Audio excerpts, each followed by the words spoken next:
कि जंग आ रही है, जंग बहुत करीब है। कि भारत जो है वो तकरीबन 1 लाख करोड़ रुपए के नए हथियार जो है वो लेने का इरादा रखता है। 1 लाख करोड़ रुपए के।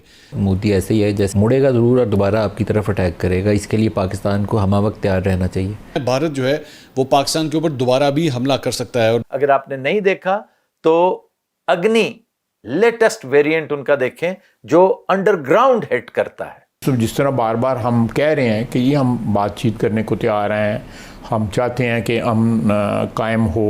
पड़ोसी मुल्क भारत के हवाले से कल रात को एक बड़ी डेवलपमेंट हुई है। वफाकी वज़ीर दिफा ख्वाजा आसिफ साहब जो है वो एक प्रोग्राम में आए हुए थे और उन्होंने कहा कि भारत के जिस किस्म के अज़ाइम हैं, भारत जो है वो पाकिस्तान के ऊपर दोबारा भी हमला कर सकता है। और कि इंडिया ने अगर हमारा पानी रोका तो हम ये कर देंगे, हम वो कर देंगे। धमकियां कभी बिलावल लगा कि जनाब इंडिया हमारा पानी बंद करेगा तो हम इंडिया में घुस जाएंगे, हम जनाब डैम स्ट्रक्चर्स तोड़ देंगे, हम 6 के 6 दरियाओं का पानी ले लेंगे। तो कहानियां आप इनकी सुन लें, लेकिन इंडिया ने पानी रोका हुआ है। हेलो दोस्तों, नमस्कार। राज न्यूज एमपी में आप सभी का स्वागत है। दोस्तों भारत में आतंक फैलाने वाले भिखारी पाकिस्तान को अब एक बार फिर भारत से जंग का डर सताने लगा है। दोस्तों पाकिस्तान के पाक मीडिया की इस बात से फटी पड़ी है कि भारत की सरकार अपनी आर्मी के लिए 1 लाख करोड़ के हथियार खरीदने का प्लान बना रही है, जिससे जिहादी पाकिस्तानी आर्मी और आतंकियों की रातों की नींद हराम अभी से होने लगी है। वहीं पाकिस्तानी नेताओं को तो अब फिर से इस बात का खौफ सता रहा है कि भारत का ऑपरेशन सिंदूर अभी तक बंद या पूरा नहीं हुआ है, कहीं मोदी एक बार फिर पाकिस्तान पर हमला ना कर दे। दोस्तों भारत से हमेशा मार खाने वाले पाकिस्तान का लाइव टीवी पर इस बात से भी बुरा हाल है कि पाकिस्तान ने भारत को खूब धमकियां दे ली, लेकिन भारत ने आज तक पाकिस्तान का पानी रोकना बंद नहीं किया। तो दोस्तों आइए देखते हैं भारत सरकार को अपनी फौज पर इतना रुपया खर्च करता देख रोते गाते पाक मीडिया की एक और वीडियो। दूसरी जानिब से भारत से एक बड़ी खौफनाक किस्म की खबर ये आ रही है कि भारत जो है वो तकरीबन 1 लाख करोड़ रुपए के नए हथियार जो है वो लेने का इरादा रखता है। 1 लाख करोड़ रुपए के।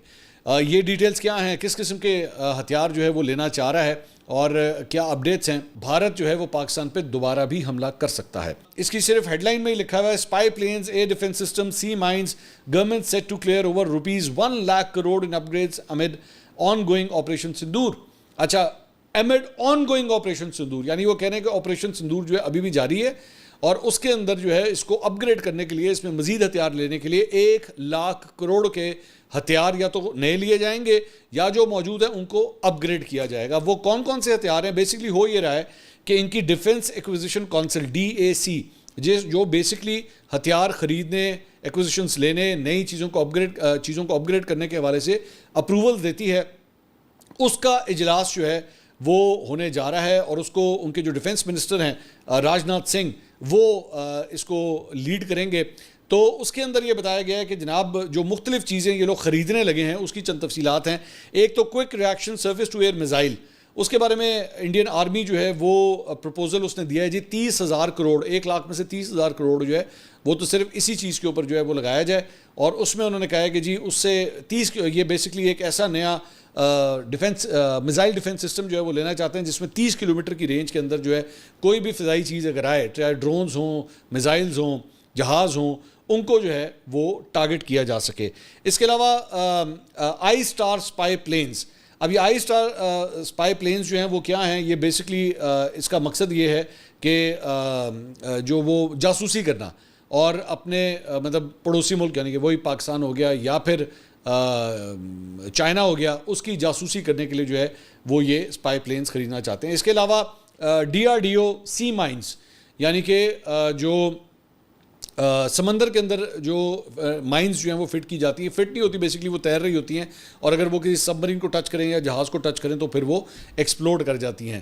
तो स्ट्रेट ऑफ हुर्मुज़ जो ईरान के पास है, मैंने उस वक्त इसका जिक्र किया था कि ईरान ने उस वक्त जब स्ट्रेट ऑफ हुर्मुज़ को बंद करने का फ़ैसला किया था या प्लान किया था, बंद तो नहीं हुआ लेकिन प्लान किया था, तो उसमें ये सी माइंस भी इन्वॉल्व थी कि सी माइंस ला के वहाँ पर खड़ी कर दी जाएँ ताकि कोई जहाज़ जो है वो क्रॉस ना कर सके। तो इंडिया जो है वो बेसिकली ये सी माइंस जो है वो लेना चाह रहा है अपनी इस लिस्ट के अंदर। इसके अलावा सुकोई 30 Mark 1 फ्लीट, यानी कि इनके जो जहाज़ हैं, 84 जहाज़ हैं, हेलीकॉप्टर जेट्स हैं, फाइटर जेट्स हैं, उनको जो है वो मॉडर्नाइज करना चाह रहा है, अपग्रेड करना चाह रहा है, उसके अंदर नए मिसाइल्स, नया रेडार सिस्टम्स, नए टारगेटिंग सिस्टम्स, नए एविएशंस के हवाले से जो टेक्नोलॉजीज़ जो हैं वो इसको अपग्रेड करना चाह रहा है, वो भी इस 1 लाख करोड़ की जो लिस्ट है उसके अंदर ये भी शामिल है।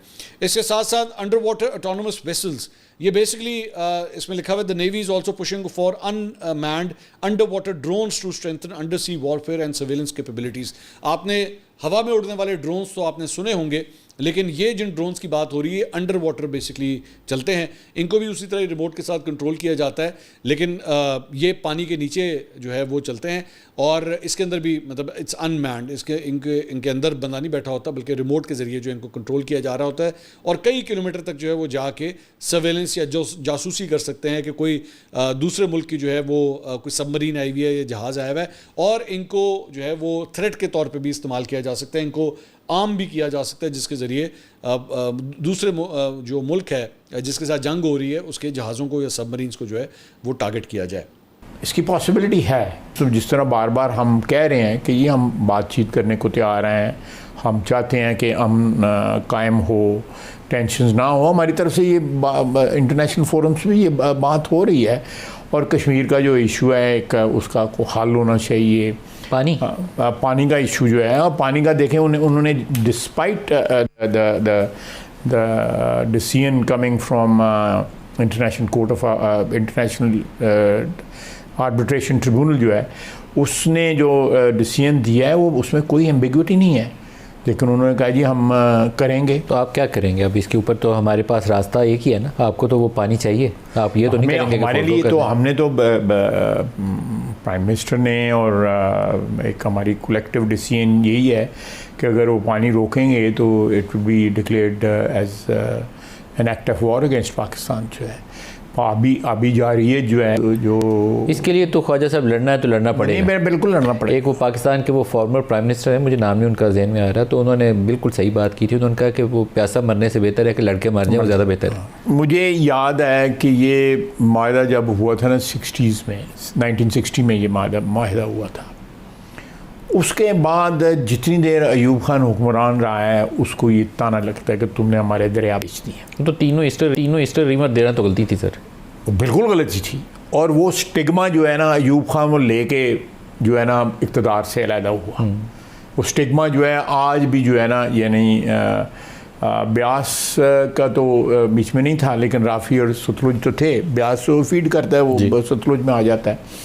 तो it was I think A sell out. और आप मैं एक ज़रा थोड़ी सी एक डिफरेंट टॉपिक पे कि जब भी हमारे यहाँ पे टेक ओवर हुआ है, मैं 3 मिसालें आपको दूंगा, जब भी यहाँ पे टेक ओवर हुआ है और एक हुकूमत ऐसी आई है जो जिसको कॉन्स्टिट्यूशनल बैकिंग नहीं है या पब्लिक की वोट की बैकिंग नहीं है, चाहे वो जैसी भी हो, वो आप डिबेट है, अलहदा डिबेट है कि वो वोट की बैकिंग किस किस्म की है ये, लेकिन जहाँ टेक ओवर हुआ है 58, उसके बाद 79 और उसके बाद 99, उन सब ने कोई ना कोई ऐसा सौदा किया है जिसमें पाकिस्तान ने जो है ना नुकसान उठाया है। ये बात सही है। तीनों के मैं गिनवा देता हूँ। पहला ये इन्होंने पानी बेचा, अयूब खान है, उन्होंने पूरा कल्चर बेच दिया पाकिस्तान का जनरल ने। वो जो डिस्टॉर्शंस जो हैं आपकी 80 की दहाई में जो डिस्टॉर्शंस आई हैं, वो आज तक वो डिस्टॉर्शन करेक्ट नहीं हो सके। सर सिर्फ वो नहीं, सियाचिन नहीं मैं स्ट्रेटेजिक नहीं, वो सियाचिन वगैरह तो एक जोग्राफिकल मैं जो हमारा इथॉस जो है, हमारा कल्चर जो है, हमारी सोच में जो चीज़ आई है, ये दहशतगर्दी उस समय रेडिकलाइज कर दिया, रेडिकलाइज करके अमेरिका की रिक्वायरमेंट थी कि हमारे यहाँ रेडिकलाइजेशन। उसके बाद जनरल साहब आए, जनरल मुशर्रफ साहब आए। जनरल मुशर्रफ साहब से वो क्या उनके जो सेक्रेटरी ऑफ स्टेट थे, उन्होंने एक डिमांड की, उन्होंने 4 डिमांडें उनकी मान ली।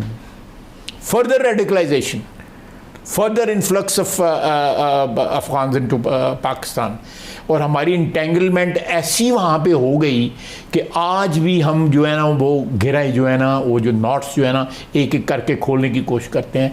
कल भी शहादतें हुई हैं, परसों भी शहादतें हुई, रोज़ाना उठा रहे हैं। ये रोज़ाना ये खून किसके हिसाब में जाएगा, ये किसके हिसाब में जाएगा कि ये कुछ सोचे तो कभी अकाउंटेबिलिटी नहीं करनी चाहिए। जनरल ज़िया और जनरल शरद दौर में जो पॉलिसीज अपनाई, मैं ये तारीख जो है करेक्ट अगर हमने कोर्स करेक्शन करनी है तो हमें ये बच्चों को बताना चाहिए कि क्या क्या हादसा इस मुल्क में 78 साल में हुए हैं जिसको इस वक्त करेक्ट करने की कोशिश की जा रही है।